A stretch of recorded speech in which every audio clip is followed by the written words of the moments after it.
Des bombes qui explosent sur un marché, des fidèles poignardés, des otages décapités, des adultes, des enfants, des femmes, frappés, emprisonnés, torturés, tués, victimes de fanatisme religieux.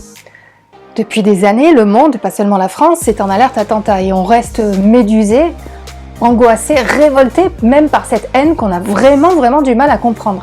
Alors on parle beaucoup d'islamisme aujourd'hui, mais si on est honnête, on sait bien que le fanatisme ou l'extrémisme, c'est une maladie qui sévit dans toutes les religions, y compris le christianisme. Il n'y a qu'à se tourner un peu vers l'histoire, le fanatisme a toujours existé. Alors pourquoi et comment le fanatisme a-t-il aussi gangréné le christianisme ? Fanatisme, christianisme, extrémisme, est-ce compatible ? Bienvenue dans la série, prenons 5 minutes. Tu peux découvrir mon site solangerabi.com sur lequel tu peux télécharger gratuitement des extraits de tous mes livres. Je t'invite également à t'abonner à ma chaîne YouTube. Le thème d'aujourd'hui, fanatisme et christianisme. Notre beau pays, la France, ce pays que j'aime de tout mon cœur et qui a donné le jour à la Déclaration des droits de l'homme, qui a influencé le monde entier par sa culture et par ses idées. Pourtant, la France, la fille aînée de l'Église, comme on l'appelle, le pays de la liberté, de la tolérance, des Lumières, a été aussi ravagée par des guerres de religion pendant des siècles, sans parler de l'Inquisition, des croisades, des crimes de la colonisation, etc., etc. Bref, du coup, pas étonnant qu'aujourd'hui tellement de femmes et d'hommes soient totalement écœurés par l'idée d'un Dieu, d'une foi ou par le christianisme. Je les comprends et je vous comprends si vous en faites partie. Pour paraphraser la célèbre citation, « Religion, que de crimes on commet en ton nom ». Ceci dit, on va voir en 5 points comment et pourquoi le fanatisme et la violence n'ont rien à faire du tout avec le christianisme. En réalité, les chrétiens qui ont des comportements fanatiques le font contre les enseignements de Jésus. Pour commencer, juste un bémol. Franchement, il n'y a pas que les religions qu'on doit pointer du doigt. J'ai souvent entendu l'argument « les religions doivent disparaître, c'est toujours elles qui ont provoqué les guerres ». Même dans la bouche de certains responsables politiques ou de personnes influentes. Si on regarde le nombre de morts, les idéologies politiques ont fait encore plus de victimes. Par exemple, rien qu'au XXe siècle, 100 millions de morts victimes du communisme, 28 millions de morts victimes du nazisme. La Première Guerre mondiale a fait 66 millions de victimes et la deuxième 37 millions. Les guerres civiles 20 millions à elles seules. Évidemment, ça dépasse de loin les 2 millions de morts en France pour les guerres de religion, même si ces morts comptent évidemment aussi. Mais il est difficile de compter les victimes des guerres de religion sans faire de guerre de chiffres. En tout cas, il est certain que les religions ne sont pas les seuls responsables du massacre. Deuxièmement, c'est quoi le fanatisme ? En fait, l'être humain, lorsqu'il est persuadé détenir la vérité et avoir raison, est capable de tout, du meilleur comme du pire. Et il y a 50 ans, un chercheur appelé Stanley Milgram, a démontré par une expérience très célèbre qu'une personne sans agressivité particulière est capable de torturer une autre personne avec laquelle elle n'a aucun conflit et qu'elle ne connaît même pas, juste parce qu'elle pense agir pour la bonne cause. Alors c'est quoi le fanatisme ? C'est un dévouement absolu et excessif à une cause qui conduit à des actes de violence. Certains chrétiens persuadés qu'ils font le bien peuvent aussi avoir des comportements fanatiques. Le Ku Klux Klan, l'esclavage, l'Inquisition, les persécutions, etc.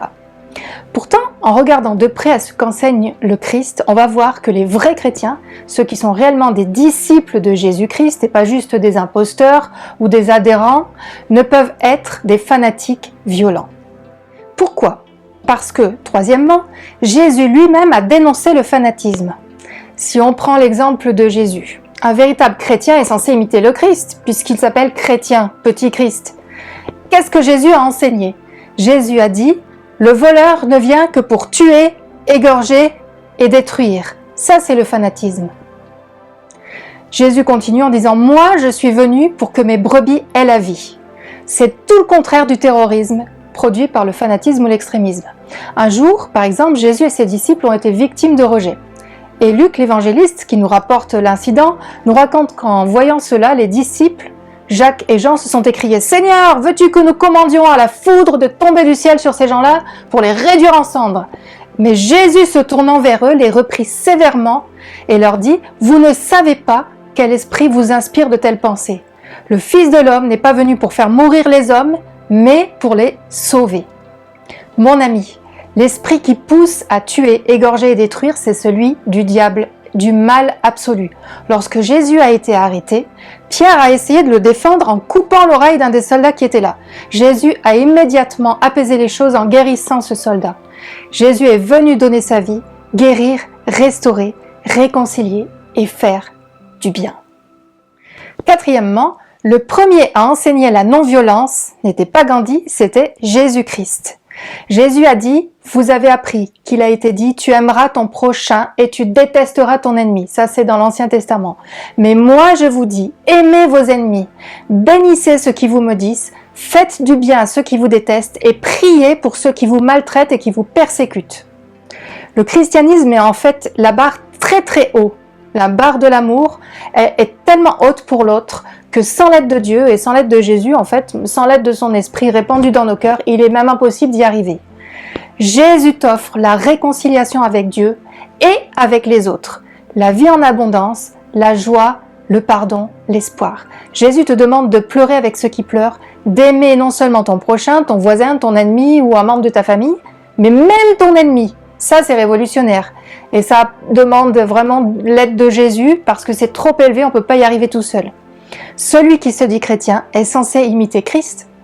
Et jamais Jésus n'a demandé de s'en prendre à ceux qui ne pensaient pas comme lui, puisqu'il est venu faire le bien et donner sa vie. Et il laisse tout le monde libre. De ce fait, on ne peut pas être un dangereux fanatique sans renier complètement Jésus. Peut-être que certains croyants peuvent tuer, agresser ou maltraiter leurs prochains au nom de leur religion.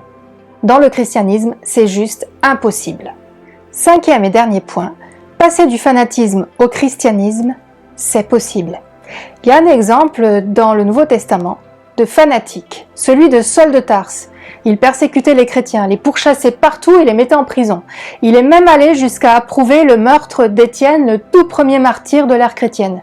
Mais quand Saul a eu la révélation du Christ sur le chemin de Damas, il a été changé en un autre homme et il est devenu l'apôtre Paul. Non violent, bienveillant, supportant les violences que les autres lui faisaient subir et il est même mort décapité pour sa foi. Mon ami, la foi en Jésus produit toujours un changement. Elle déracine la haine, l'indifférence et la violence sous toutes ses formes. Parce qu'il n'y a pas que les armes qui tuent. Les mots tuent aussi. Jésus a condamné très clairement celui qui se met en colère, qui agresse ou qui insulte un proche, un frère ou son prochain. Pour terminer, je dirais que le fanatisme et l'extrémisme qui mènent à la violence, au jugement de l'autre, à l'insulte, bref, à la haine sous toutes ses formes, n'ont rien à voir avec le véritable christianisme, c'est-à-dire le fait de suivre et d'imiter Jésus. En fait, le seul fanatisme que Jésus permet est celui qui consiste à l'aimer de tout son cœur et donc à aimer son prochain comme soi-même. Martin Luther King, le célèbre prédicateur qui a œuvré pour la défense des droits civiques et contre le racisme aux États-Unis, a dit « Nous devons agir comme Jésus, en extrémiste de l'amour ». Dieu n'est pas grand en ce que les hommes versent leur sang en son nom, mais en ce que Dieu a versé son sang pour les hommes. Le seul extrémisme dont Jésus a fait preuve est celui de l'amour. Jésus est un extrémiste de l'amour et il est allé jusqu'à offrir sa vie pour que toi, moi, on soit complètement apaisés et réconciliés. Alors comme lui, soyons des extrémistes de l'amour. À bientôt et de tout cœur avec toi.